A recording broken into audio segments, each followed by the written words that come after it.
ఫిబ్రవరి 24తో Ukraine Russia యుద్ధానికి 4 ఏళ్లు నిండాయి.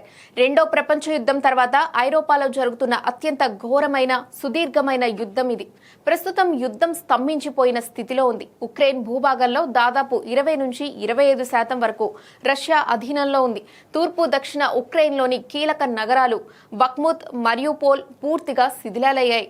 ఈ 4 ఏళ్లలో ఉక్రెయిన్లో 15,000 మందికి పైగా పౌరులు ప్రాణాలు కోల్పోయారు. సైనిక నష్టం విషయానికొస్తే రష్యా వైపు 3,25,000 మంది, ఉక్రెయిన్ వైపు 1,40,000 మంది సైనికులు మరణించి ఉంటారని అంచనా. ప్రస్తుతం యుద్ధం ఎక్కువగా డ్రోన్ల ద్వారా సాగుతుంది. ఉక్రెయిన్ రష్యాలోని చమురు కేంద్రాలు, ఎయిర్ బేస్లపై డ్రోన్లతో దాడులు చేస్తుండగా రష్యా ఉక్రెయిన్లోని ఇంధన నెట్వర్క్, రైల్వేస్ ని లక్ష్యంగా చేసుకుని దాడులు చేస్తోంది. ఈ యుద్ధాన్ని ఆపేందుకు అమెరికా అధ్యక్షుడు డొనాల్డ్ ట్రంప్ తన శక్తి మేరకు ప్రయత్నిస్తున్నారు. కానీ ఇరు పక్షాల డిమాండ్ల వల్ల శాంతి సాధన ప్రక్రియ జటిలంగా మారింది. అమెరికా మధ్యవర్తిత్వంలో రష్యా ఉక్రెయిన్ ప్రతినిధుల మధ్య స్విట్జర్లాండ్లోని జెనీవాలో కీలక చర్చలు జరుగుతున్నాయి. యుద్ధాన్ని కొనసాగించాలా లేదా శాంతి వైపు అడుగులు వేయాలా అనే దానిపై అన్ని పక్షాలు తుది నిర్ణయం తీసుకోవాల్సిన దశకు చర్చలు చేరుకున్నాయి. ఫిబ్రవరి 26, 27 తేదీల్లో మరో రౌండ్ చర్చలు జరిగే అవకాశం ఉంది. ఈ యుద్ధంలో ఉక్రెయిన్లోని చాలా భాగం ధ్వంసమైంది. పునర్నిర్మాణం కోసం దాదాపు $588 బిలియన్ నిధులు అవసరమని ప్రపంచ బ్యాంక్ అంచనా వేసింది.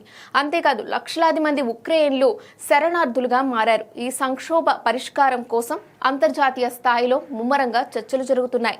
జూలై 4, 2026 నాటికి యుద్ధాన్ని ముగించాలని అమెరికా లక్ష్యంగా పెట్టుకుంది.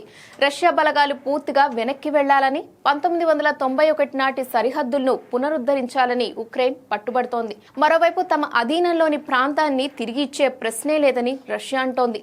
అంతేకాదు ఉక్రెయిన్ తన సైనిక సామర్థ్యాన్ని తగ్గించుకోవాలని, నాటోలో చేరబోనని స్పష్టం చేయాలని కోరుతోంది. మరోవైపు ఐక్యరాజ్య సమితి జనరల్ అసెంబ్లీ తక్షణమే యుద్ధాన్ని ముగించాలని, రష్యా తన బలగాలను ఉపసంహరించుకోవాలని పదే పదే తీర్మానాలు చేస్తోంది. ఇంకోవైపు ఉక్రెయిన్ కు ఆర్థిక రక్షణ సహకారం అందిస్తూనే శాంతి ప్రక్రియలో భాగంగా ఉక్రెయిన్ కు గట్టి భద్రతా హామీలు యూరోపియన్ యూనియన్ ప్రతిపాదిస్తోంది. ప్రస్తుతానికి రెండు దేశాల మధ్య ప్రాదేశిక నియంత్రణ, భవిష్యత్తు భద్రతా హామీలపై తీవ్ర ప్రతిష్టంభన కొనసాగుతోంది. ఈ కారణం వల్లనే యుద్ధం ఇంకా కొనసాగుతోంది.